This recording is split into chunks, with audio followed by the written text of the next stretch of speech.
Friends, তো আমি না আমার শরীর খারাপের জন্য অনেক দিন ভিডিও দিতে পারিনি। তো আমারও খুব খারাপ লাগছিল, ভিডিও কিন্তু সব বানাচ্ছিলাম, বাট আমার না ভয়েস দেওয়ার মতন কোনো শক্তি ছিল না। তো যাই হোক, এটা আমি এখন আছি শ্বশুর বাড়িতে, আর ওখানকার বিরিয়ানি খেয়ে নিচ্ছি আজকে। আমি এর আগেও অবশ্য খেয়েছি, বাট মোটামুটি 2-3 বছর হয়ে গেছে লাস্ট খেয়েছিলাম, আর এখন আবার খাচ্ছি। এত ভালো লাগছে, একটু চেঞ্জেস এসেছে বিরিয়ানিটার মধ্যে।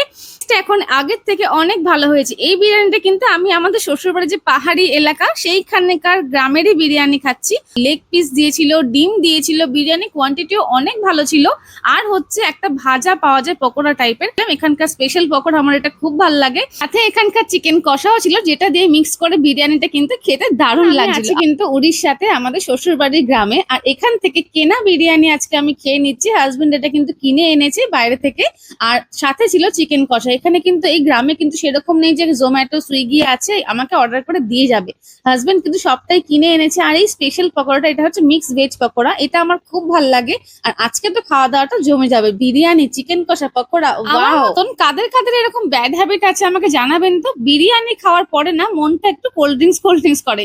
তো আমি তো আজকে জমিয়ে বিরিয়ানি খেয়েছিলাম, তারপরেই কিন্তু আমার কোল্ড ড্রিঙ্কস খেতে ইচ্ছে করলো, সঙ্গে সঙ্গে নিয়ে চলে এলাম একটা গ্লাস। এবারে কোল্ড ড্রিঙ্কস ঢেলে নিয়ে আরাম করে খাবো।